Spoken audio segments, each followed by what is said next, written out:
You're listening to the Talking Headways Podcast Network. This is Talking Headways, a weekly podcast about sustainable transportation and urban design. I'm Jeff Wood. This week, Dan Baer, Senior Vice President at WSP, talks with Kevin Corbett, President and CEO of New Jersey Transit. In this one-on-one conversation, Dan and Kevin talk about New Jersey Transit's response to the pandemic and much, much more. Stay with us. Today's podcast is brought to you by our super generous Patreon supporters. Thanks so much for supporting each month. And if you are a Patreon supporter, we just posted bonus materials at patreon.com/theoverheadwire. We've started doing more bonus materials that enhance the initial episode, so check them out if you're a supporter. And if you're not a Patreon supporter and wish to join our merry band of transportation nerds and zoning wizards, go to patreon.com/theoverheadwire. $2 a month and you'll get a handwritten note and some stickers. $10 a month and you'll get our bus-only scarf. Appreciate everyone that has supported and continues to support the show. And for a free trial of our 15-year-old Daily Cities newsletter, or for access to our audiobook version of Raymond Unwin's 1909 classic Town Planning and Practice, go to theoverheadwire.com. Our newsletter is the oldest and the best in the business because we share information about what everyone else is doing. So check it out if you get a chance, and I'm sure you'll enjoy it. Today's podcast was produced in partnership with Railvolution and appeared first on the Railvolution podcast. You can find the Railvolution podcast on your podcatcher of choice. The 2021 Railvolution Transit and Community Development Virtual Conference is coming up October 19th to 21st. Registration is now open, and podcast listeners get a 10% discount. Use code TALKINGHEADWAYS21 when you register. Again, the code is TALKINGHEADWAYS and the number 21, no spaces. Use the code and join the conversation at Railvolution coming up this October.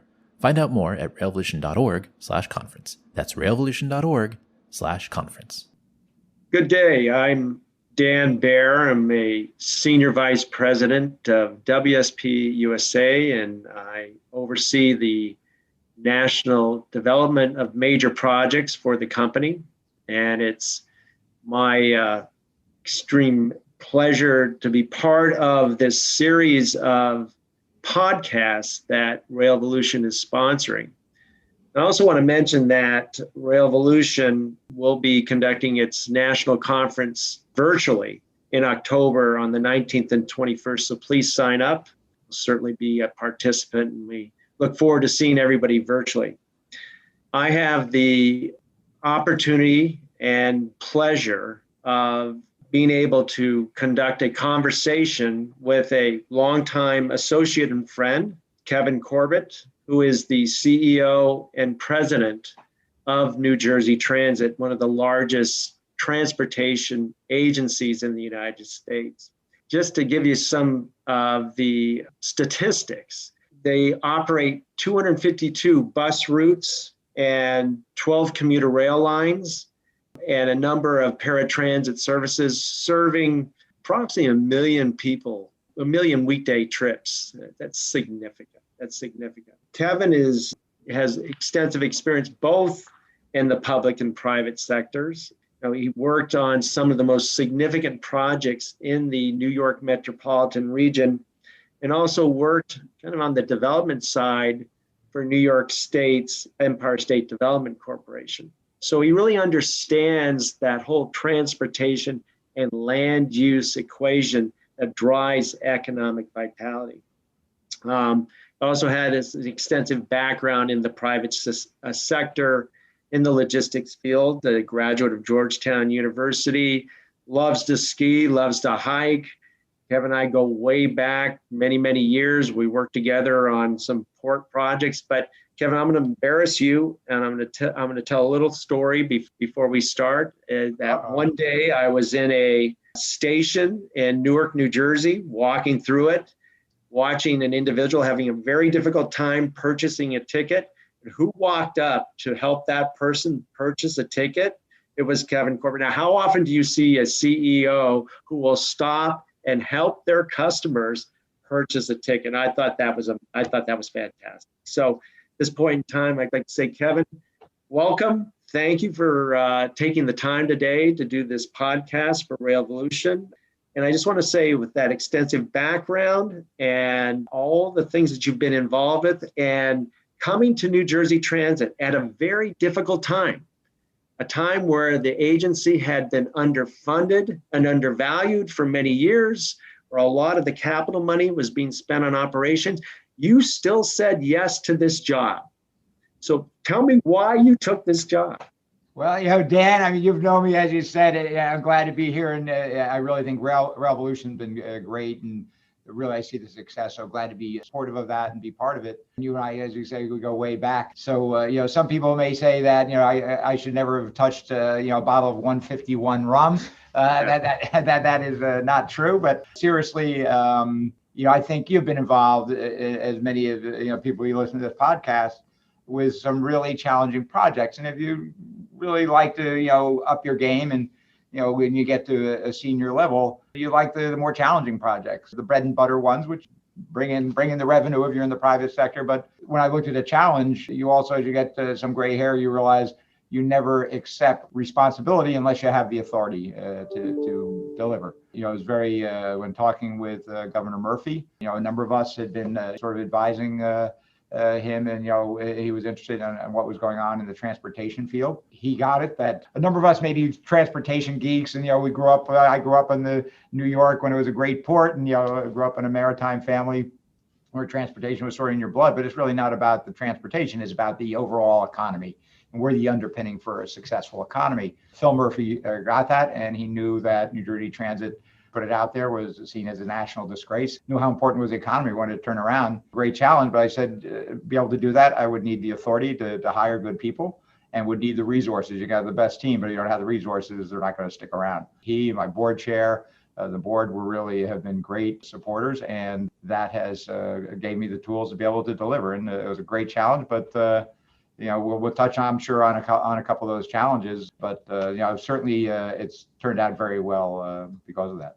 Yeah, I'd have to say it's been a tremendous transformation of the agency, and I congratulate you. You have succeeded on a number of very difficult challenges that the previous administration and previous leadership could not follow through on. So I think you've put the agency in a whole nother position today, and we talk about New Jersey Transit very differently today than we did 4 years ago. I can tell you that. So congratulations. But let's talk a little bit about some of those successes, some of the opportunities, how we look at New Jersey Transit in the future. So Kevin, let's talk a little bit about your capital planning process. Now, your capital planning process prior to you coming to New Jersey Transit was basically, what do we want to do? How do we want to fund it? What are our favorite projects?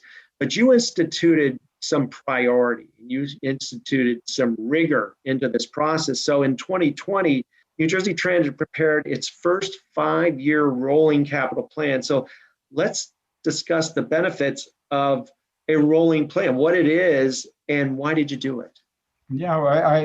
Thanks, Dan. And certainly I know you've lived and breathed it as well. And, that is not a radical concept. Many major agencies around the country, around the world use that. It was one of the things when I first came in, I was really surprised that there was no strategic plan. And there was no 5-year capital plan. And it sort of was like, I think the agency had been starved, very heavily using capital, switching capital to cover operating. Age of our fleet it is still coming down. The rail cars take longer, as you know, to actually manufacture and get delivery of. But we had a whole batch of problems, and there was not a coherent path of how to get out of those. And also to have that kind of 5-year capital plan. There's a lot of positives that come out of that.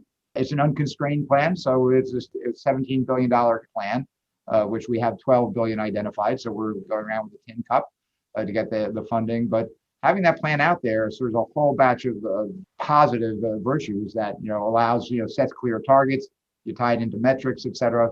I think that was really critical to get that out, to get a focus and prioritizing what we needed to turn around the agency and sort of get out of the transit Hunger Games. We came here without that plan. Whoever made the most noise, which may have gotten it, or it chased federal funding. Depends, whatever funding, chasing projects to see where the funding was. And with proper funding, then you can really get an organized, coherent approach that really optimizes use of capital. I agree. The benefit that New Jersey saw in doing a rolling 5-year capital plan was the fact that you could take another look every year. So let's talk about that opportunity, be able to reprioritize and reevaluate on a yearly basis. Yeah, I think that's really important, rolling versus a static, because things change. Certainly, by updating, certain projects move ahead quicker. They go really well. Other projects maybe gets bogged down with, historic preservation aspects or interoperability, say with Amtrak, depending on how things are going on the Northeast Corridor, different phasing. Some projects may move ahead, some may fall behind. Also, priorities may shift. Major weather events may change things, or other aspects. Look at the Biden administration coming in. We want to be able to make sure that we're in a position to capitalize on hopefully what comes out of the infrastructure bill. So that may accelerate certain things. So, that rolling, updating it every year is a healthy exercise. Also revisits, tying that into your strategic objectives.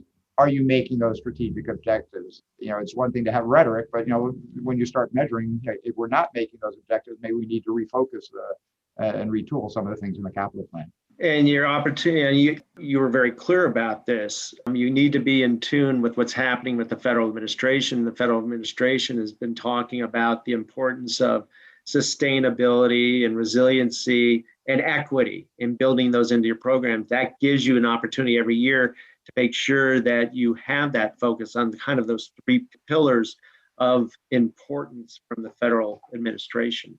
Absolutely. We talked about the capital plan, so let's talk about some of those capital investments you're going to be looking at. And you guys have been extremely busy, probably as busy as I've seen you in many, many years, and congratulate you. And you mentioned that it's all about your staff as well. And I've had the opportunity to work with many individuals at New Jersey Transit. And I have to say that New Jersey Transit has assembled a top flight staff to move these very important projects forward, because you're dealing with issues that are not only about New Jersey, but are about an economy that is one of the largest in the world. And you're part of that machine that continues to feed that economy. So let's talk about some of those important capital projects that New Jersey Transit is in construction, planning, and is looking to advance. It was interesting. We had a backlog of projects that actually had been federally funded from the Superstorm Sandy resiliency program that had bogged down, weren't moving ahead for a variety of reasons. We were at war with Amtrak when I came in here. There's been a really hostile environment, and yet we're joined at the hip all the way from the Pennsylvania border right through to Long Island. A lot of those projects had bogged down. I said, first, let's get the ones we had. We had money sitting that was not being utilized. So there's some of the resilience projects we got moving quickly. One of them is the Raritan River Bridge on our coastline, one of the 12 routes that you mentioned. And, that's a $600 million project that's now under construction, underway. We actually bid it through the middle of the pandemic. We saw it actually, the pandemic was a good opportunity to keep construction moving. And we were able to put packages out to bid. We had to be creative with doing some of the interviews virtually, et cetera. But, we moved that. Another big project is Hoboken. Everyone knows, of course, New York Penn Station. New York City as sort of the center of global commerce and capitalism, a real global center. People tend not to think of New Jersey as, the major half of supplying that workforce in and out and along the corridor, as well as all the activities we have within New Jersey. And we also service Orange and Rockland County in New York, the legacy of the 18th, 19th century private railroads, that all focus on the development of the Port of New York when the freight and rail were combined in the private sector. So a lot of those projects, we have very old infrastructure, very complex infrastructure network on the rail side. That we have a backlog of projects on station projects, like Elizabeth Station. We moved that ahead. That's a $71 million station right along the Northeast Corridor that was held up because of infighting with Amtrak. We have a very positive relationship with Amtrak. A lot of good friends, Tony Kosha, Stephen Gardner. We go back years, and they've been very helpful. Another project that also was County Yard Delco Lead storage and inspection facility in the middle of the state, as you know, down just below New Brunswick. That's a $370 million project to be able to take our equipment, particularly if it's exposed down by, say, Hoboken, which is a major terminal, our largest terminal outside of going into New York Penn Station. Both the Hoboken project and the County Yard Delco we're going to have flooding at Hoboken. As you know, it's right on the river and is subject to flooding. One thing was to be able to move our equipment, which was well known during Sandy. A lot of our equipment was severely damaged, was flooded in building a yard with the inspection facility on a higher ground up in the middle of the state so we can turn around and get that equipment right back out after any severe weather event. And on the Hoboken side, we have a $195 million project called Long Slip. It was an old barge canal right on the south edge of the yard that then, floods even without a hurricane, good nor'easter. And that project is well underway, which is both filling in that canal, which is almost filled out now. That's elevating the platforms and adding 6 additional tracks. That is an expansion as well as a resiliency project. So those are ones we've been moving, a sample of what we've been moving along, as well as a whole batch of the state of good repair projects. And that was a tremendous win for the agency. Yeah, it's positive. The PTC, I know this isn't meant to be a therapy session, so I'll try to keep it brief. It's okay. But I think all of us, we've all seen in the transit world, you go ups and downs, and touchdown when came in, we were down. But my first day on the job, I got a call from Ron Vittori, who just said that, New Jersey Transit had not been straightforward in telling them, just how bad situation we were.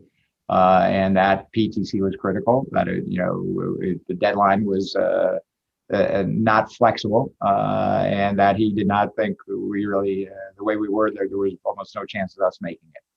And that we better have an emergency plan, if we're not allowed to operate on the Northeast Corridor, for example. Amtrak president at that time had said, if we're not PTC certified, he would not let us run on the Northeast Corridor. Some people thought that was being grandstanding or being difficult. And I was like, no, why should he take that risk? They had Amtrak 188. Why would he want to take on that risk? It didn't make sense. We worked very closely with Ron, his staff, Carolyn Hayward, and all the staff. I shouldn't mention it because it's a long list, but the FRA really helped get us across the line together with Amtrak played a critical role. The freights, we operate with NS and Conrail, and various territory, and it really took a team effort. But I think what really changed it here was that I said, if we're going to make this, we have to get a team. We got a war room, had everything up on the wall so you could walk in that room. You knew exactly what the status was. We were siloed. There were different groups fighting with each other. Said, no, put us all that first day in a room saying, this is the team that's going to get it done. Forget what's on your business card with your consultant, whether you're a New Jersey Transit employee, we're going to get this done. And we called it Project Seabiscuit after this famous racehorse and the story, coming from behind.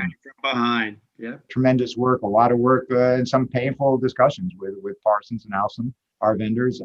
But we came through that, that much tighter as a team, got the, commercial issues resolved and just focused on getting it done. And real credit to a tremendous group of people, both internally within the New Jersey Transit family, as well as the industry support we had to get us across the finish line. So it was really, we were only 12% installation, and we made that 100% installation by December, and we knew we could do that. Then getting it fully operable and certified, safety plan, et cetera, getting that done by December 20 was still a huge lift. But I think we had the confidence and the credibility to be able to get over that finish line. And I would point out that it is not over. I think a lot of people say, oh, you did PTC, congratulations. You sort of check the box, and it's not. It's an ongoing system. Safety is, we always ran safe railroads beforehand. It's a safety enhancement, but it is a very expensive one, and it is not like the fly from here to Seattle. Under the FAA, you have one system nationwide. We still are a balkanized system with PTC. It's a good, safe system, but it is not optimal. And I think we look forward to Meet Bose and his team. He's going to hit the ground running and is very focused on making sure that PTC is fully realized, but also rationalized. So I think PTC 2.0, you're still talking billions of dollars of investment that are be going on into the system over the coming years. And certainly with our painfully gained experience, we're glad to be participating, with FRA and others in the industry to see that the system really reaches its full potential in a cost-effective way. Yeah, I don't think most individuals who will be listening to this podcast will understand the magnitude, the significance, the achievement that New Jersey Transit made in such a short amount of time. And So it was unbelievable, and certainly congratulations to you and your tremendous staff for moving this through. And I love the analogy of Seabiscuit coming from behind, but it was all about getting people to work in an integrated fashion, which you have been able to do at New Jersey Transit, and or you wouldn't be seeing these successes that you're seeing and being able to move these projects and come up with a capital plan in such a quick manner, and a capital plan that's getting better and better. But as you said, Kevin, the thinking never stops and the imagination never stops, and you always have to kind of look into the future and the changes that are going to have to be, and you're going to have to be adaptable and you're going to have to be flexible. So New Jersey Transit's not just thinking about today's technology. They're also exploring additional and new and advanced technologies related to both their bus service and their rail service. So let's talk a little bit about integrating some of those new technologies, such as electric and automated vehicles, and the steps that New Jersey Transit is taking, and recognizing this is a significant investment. People don't understand. It's not about buying battery buses, but it's making a entire transition for your entire service and facilities as well. So talk a little bit about how you're approaching new technology at New Jersey Transit. Sure, it's scary. I think, Dan, I'm a blue and gold officer for the Naval Academy, and the number one major at the Naval Academy is cybersecurity. They just built the first building in 40 years. Hopper Hall is dedicated to cybersecurity. So if you look at transportation, everything we do is integrated with technology, and certainly environmental concerns. When you talk about, say, electrification, that's one example. But we really put a lot of resources into building up. We had so much outdated technology, software that wasn't even supported by vendors anymore. People writing COBOL or languages that were long forgotten. Right. Right. And so one was upgrading all our systems, and that's a whole field. And then you have, I believe we're the first transit system. Just a few months ago, we were ISO certified for cybersecurity. That's the first transit system in the country. We have a great Lookman Fazal, our CIO, came from the private sector, and has really helped up our game significantly there. Then there's the technology, everything, whether it be locomotives. We just started taking delivery of 25 dual mode locomotives, because we go on the freights with no catenary, then go back on some of our territory or the Northeast Quarter catenary. So you look at the technology in those. We've ordered 113 multi-levels from Bombardier, now Alstom. Technology that we see in those are going to be sets with where they're going to be self-propelled, so that we don't need to have an engine, similar to our old Arrows, but the technology advanced there. So a lot of interesting things that the riders may not necessarily, they sort of take for granted, but we're really upping our game in a number of areas. But on sustainability, as you touch on the bus side, really, we see that we move over 500,000 people a day by bus pre-COVID, but I tell you, after COVID, we're already up to about 60+%. It's coming back very quickly. In the last few weeks, we really see ridership picking up. Even more so on the weekends. I guess people don't want to go back to work. They want to party. And so we see that ridership coming back. So we have to be prepared for that. And the importance. We were hit so bad with Sandy, and we're the most densely populated state. So when you start talking about air quality and climate, very high concern, as in New Jersey. So bus electrification, as you touched on, some people say, oh, why don't you just go out? We have roughly 2,500 buses in our system, and it's not like you can go to Walmart and buy 2,500 toasters and just plug them into the wall. Oh. And I think working with APTA and particularly UITP, the international group based in Brussels. How do we sort of, being so far behind at New Jersey Transit, how could we leapfrog, benefit from the experience of others, or sort of leapfrog a couple of generations of technology? And we really see that on the bus side, that it's more about, we've learned it's more about the charging infrastructure.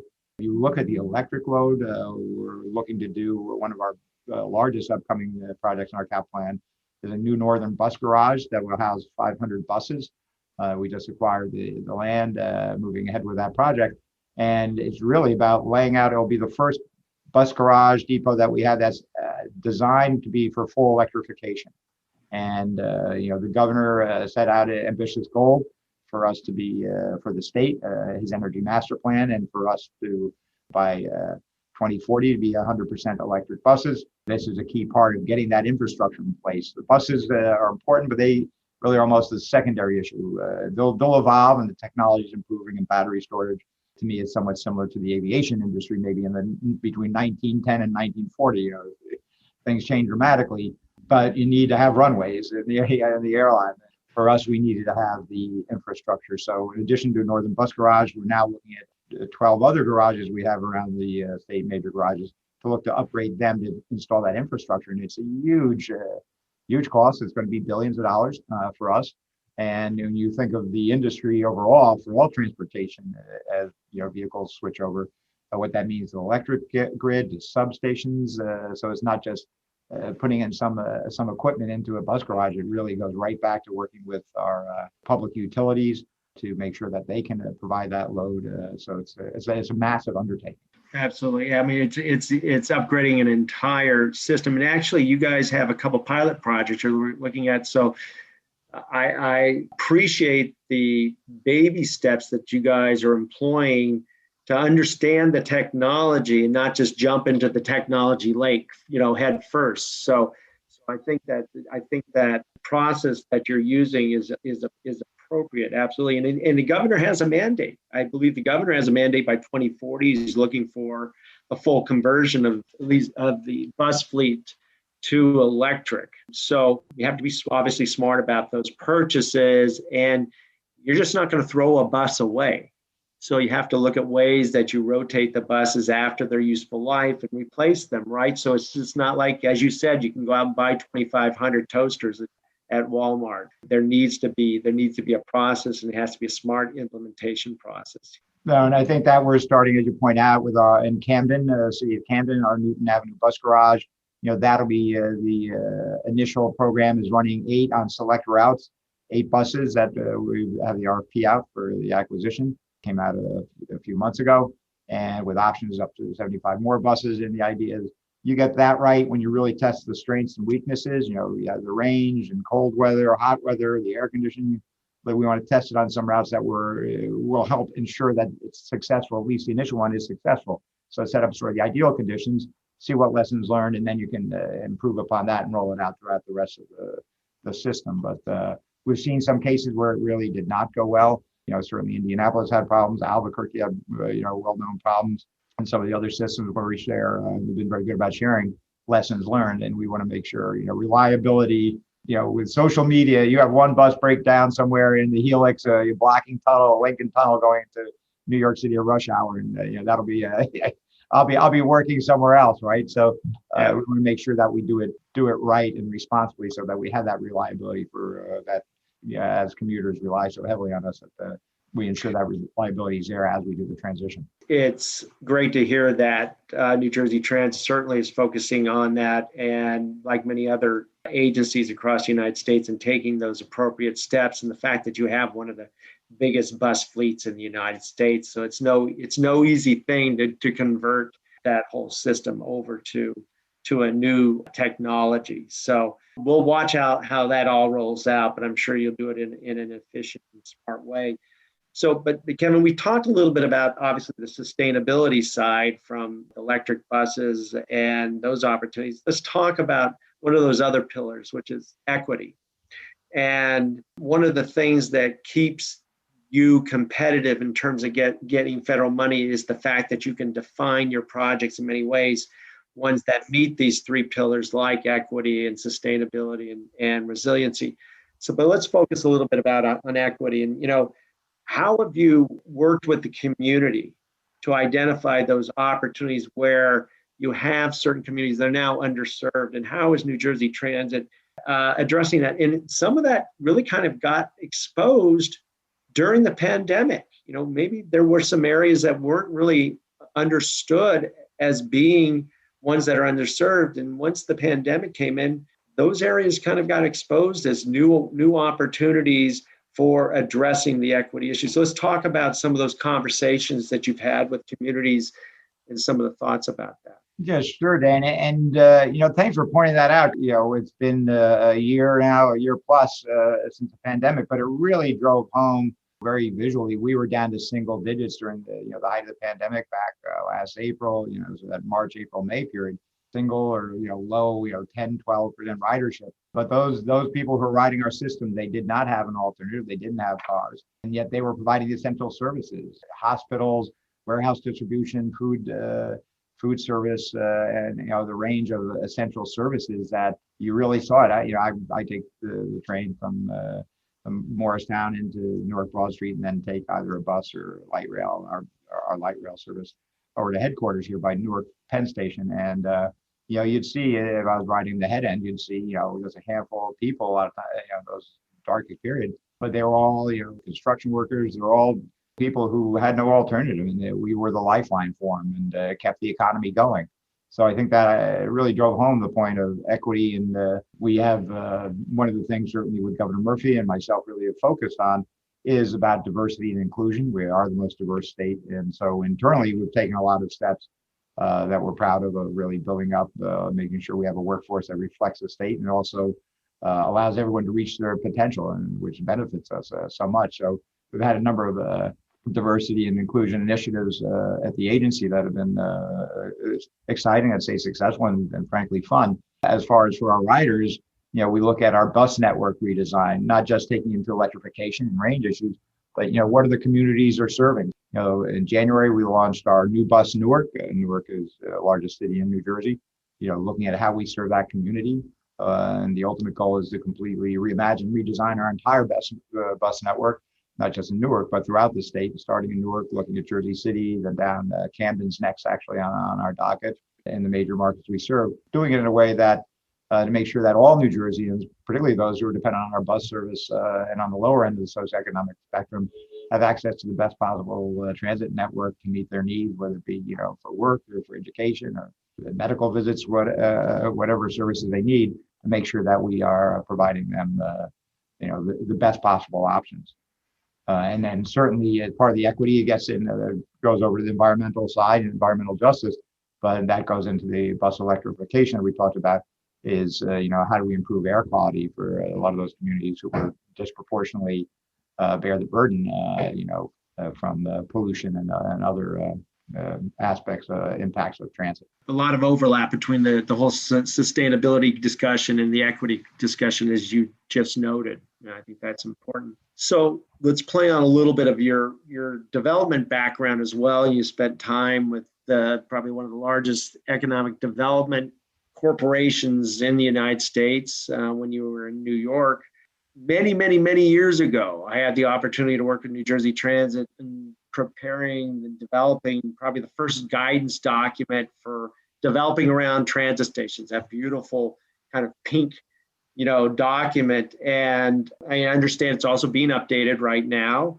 And I know a number of other agencies borrowed that document and probably used most of that document for their guidance as well. So let's talk about New Jersey Transit's success in partnering with local jurisdictions, because that's not an easy thing, because home rule is very strong in New Jersey to advance some significant transit-oriented development projects. Right. Dan, as you know, on the New York side, for economic development purposes, as I said earlier, transportation is the key. And this is not breaking news. The Harriman family realized that when they created the Union Pacific, and that it was really a real estate company masquerading as a transportation company.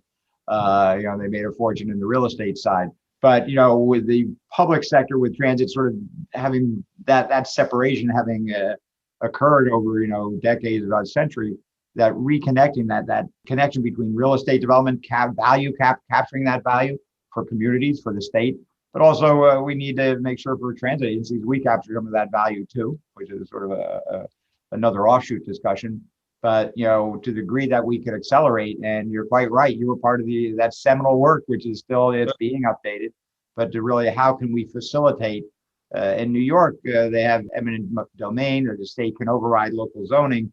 We don't have that in New Jersey. It's a home rule state. So you really have to work, we have a template, just sort of like with our capital plan, that you have a standard, you try to standardize design as much as possible, so that it allows you to sort of roll out. You may have to tailor to, fit certain circumstances, Same thing on the real estate. That part of that FRU really is the seminal template for how we can develop within the framework that we have in New Jersey as a home rule state.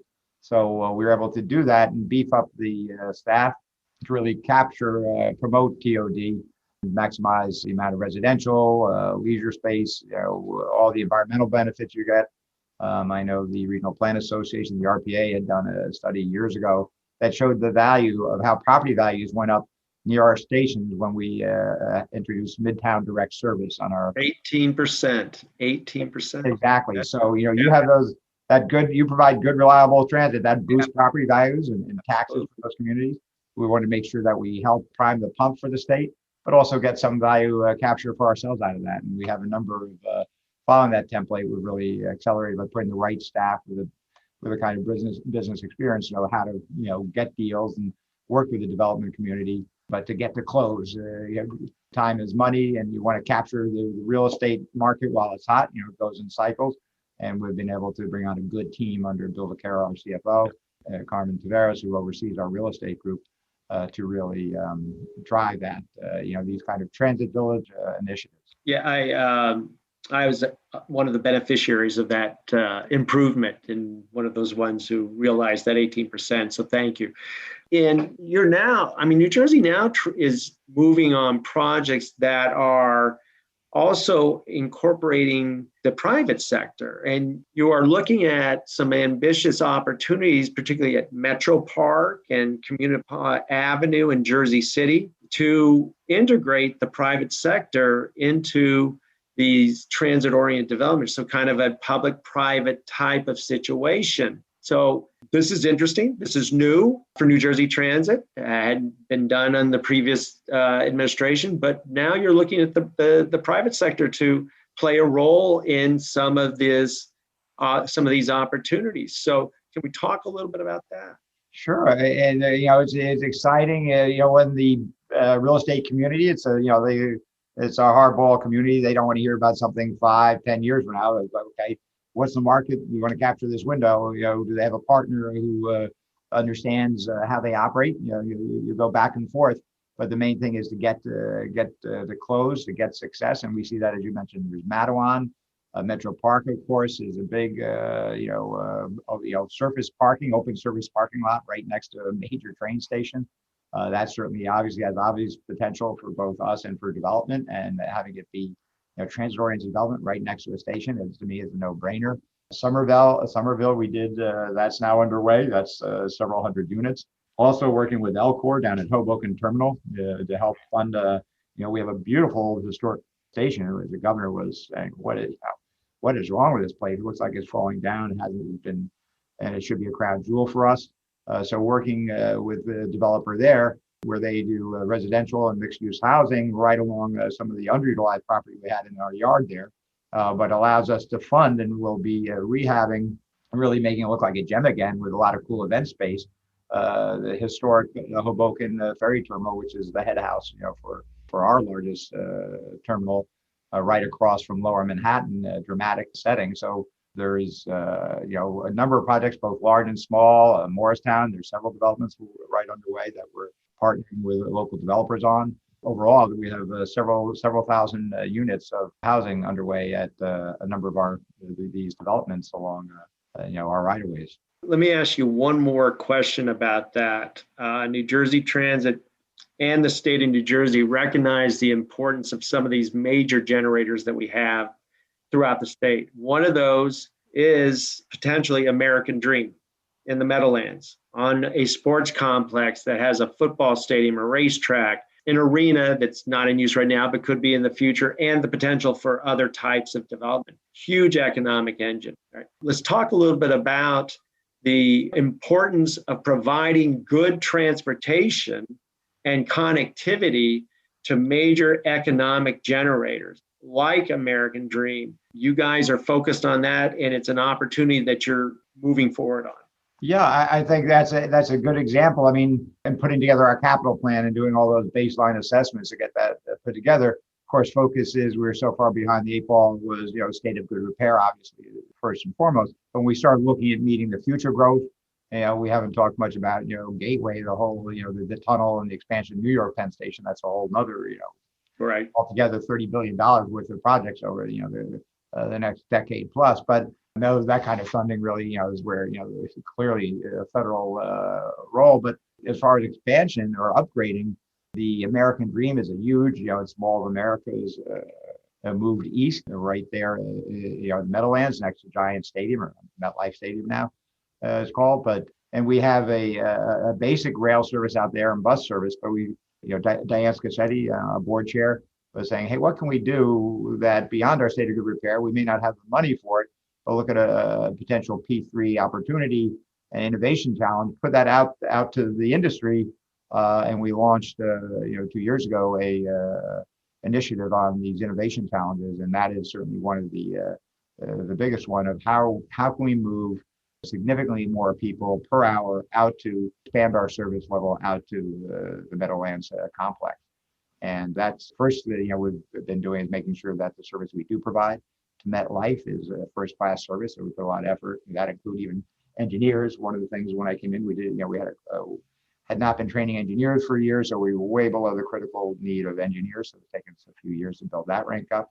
So we're doing the basic, we're now got those hurdles crossed. But when we take the next notch, providing, first class and expanded service to the Meadowlands, then that really is looking at these kind of challenges. What new technology that's out there that can really allow us to treat that as a separate initiative and bring in private capital where, our priority is our day-to-day commuters, but we also want to facilitate that kind of economic growth, in those centers like you touched on. Agreed. And it's a regional, national attraction. You're going to get people in nationally, internationally to come to the complex. Talking 5,000 employees a day throughout the day, 30 to 50,000 visitors and customers a day at American Dream once it starts, rolling again. The reason why I bring it up is that it's real transit-oriented development. That's what it's all about. It's being able to provide the adequate level of capacity to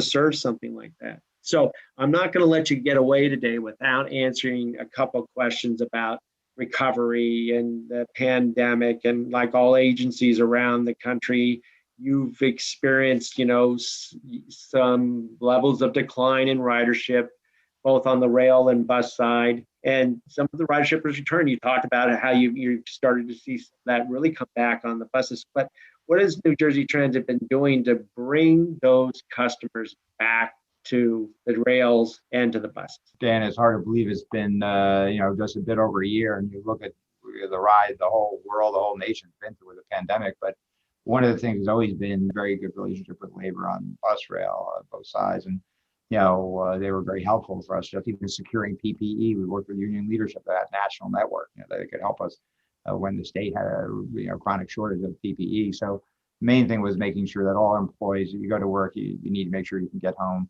back to your family safe. So that was, first and foremost, but obviously also for our riders, those that, as I said, there were some who had no choice. So we had to make it that we were, I believe, the first agency that went to daily sanitizing of all our rolling stock and all our buses, put up restricted areas on the buses. We did, like many other agencies, rear door boarding for a period of time, sort of securing off so the drivers minimize exposure, but also putting, the governor had a number of executive orders limiting the number of people, 50% capacity on bus, standing. Rail, we never really had that problem of capacity because the ridership was so low. So it wasn't, that was not a challenge, but we had to make sure everyone felt that it was safe and it was clean. Facilities were safe and clean.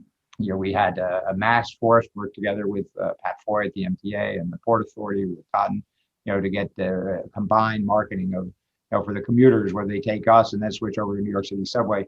Really want to get the word out that we were safe, that we were taking all measures, enforcing, all the current CDC and state health, and even exceeding it in a number of cases.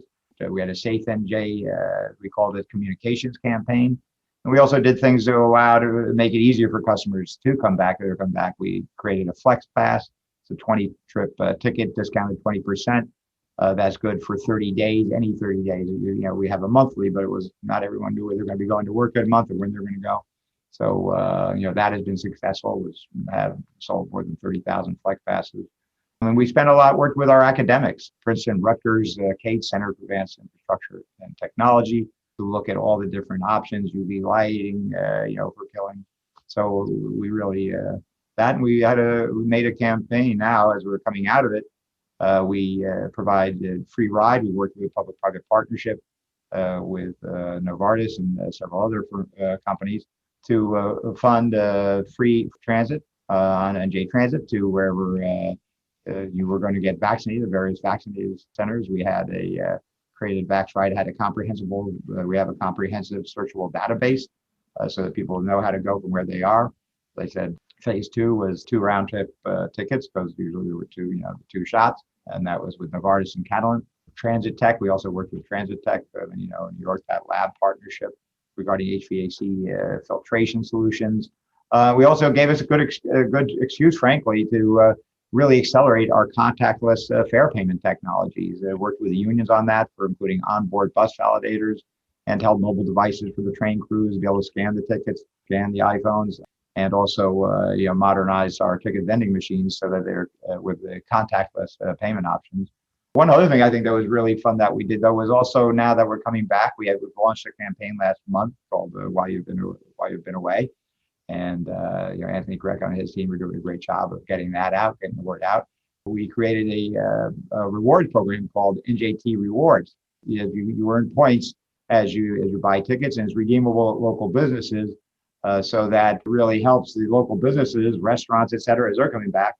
You get the push notification you have on your iPhone. You get the reward program. You know what your rewards are, and it gives you discounts at both the tourist destinations, like the Intrepid Museum or Liberty Science Center, as well as restaurants and other retail outlets. Makes it fun.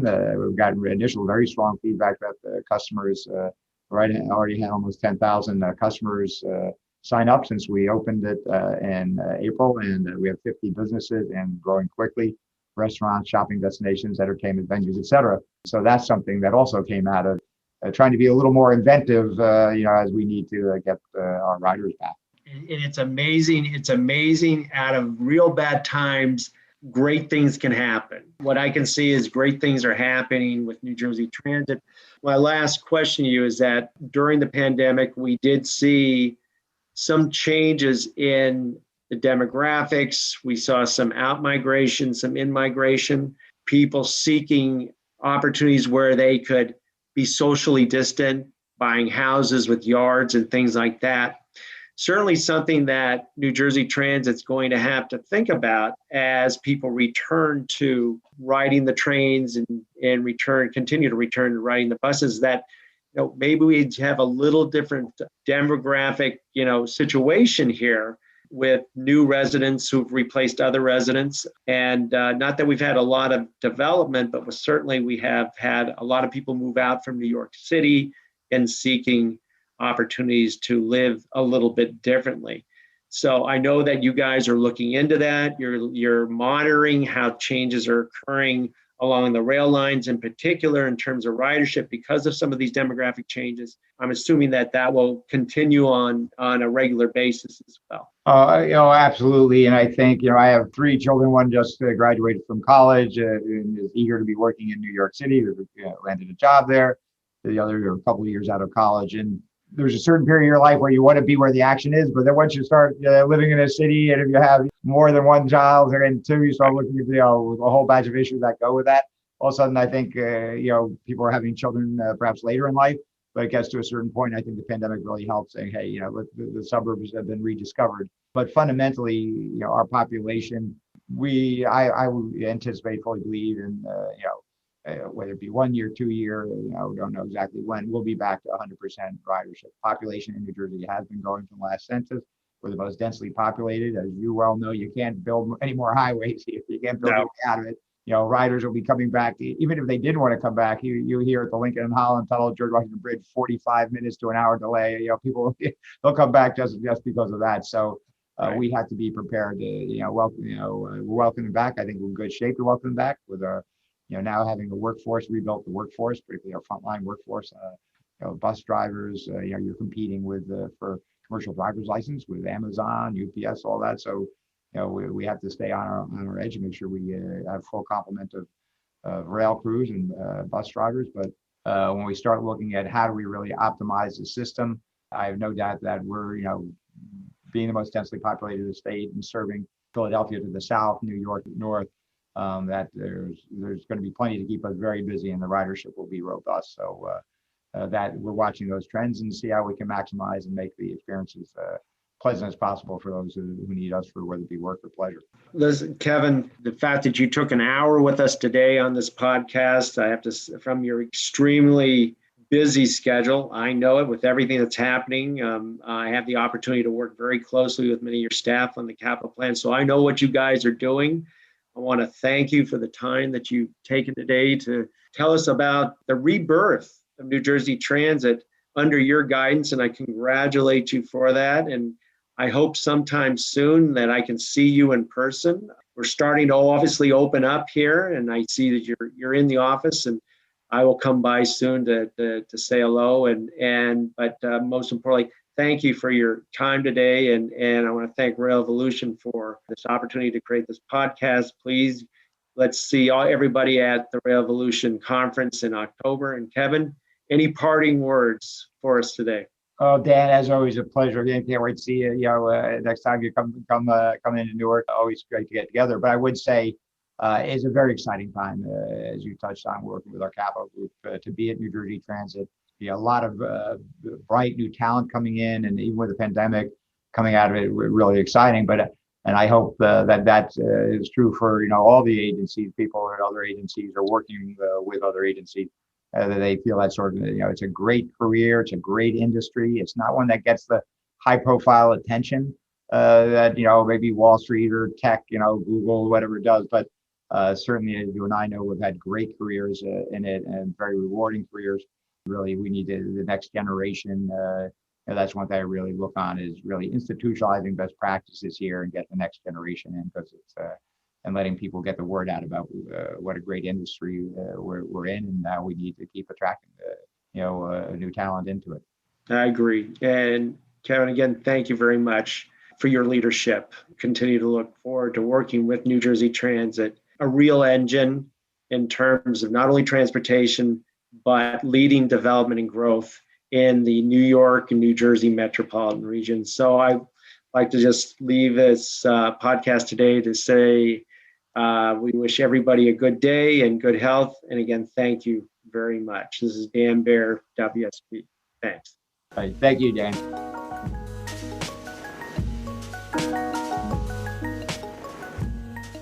And thanks for joining us. The Talking Kidways podcast is a project of The Overhead Wire and posted first at Streetsblog USA. Thanks to our wonderful Patreon supporters for sponsoring this show and Mondays at The Overhead Wire. You can support the show by going to patreon.com/theoverheadwire. You can sign up for our 15-year-old newsletter at theoverheadwire.com, and you can listen to the show on your podcatcher of choice, including Spotify, Stitcher, SoundCloud, iHeartRadio, and Apple Podcasts. And if you can't find it there, you can always find it at its original home at usa.streetsblog.org. We'll see you next time at Talking Headways.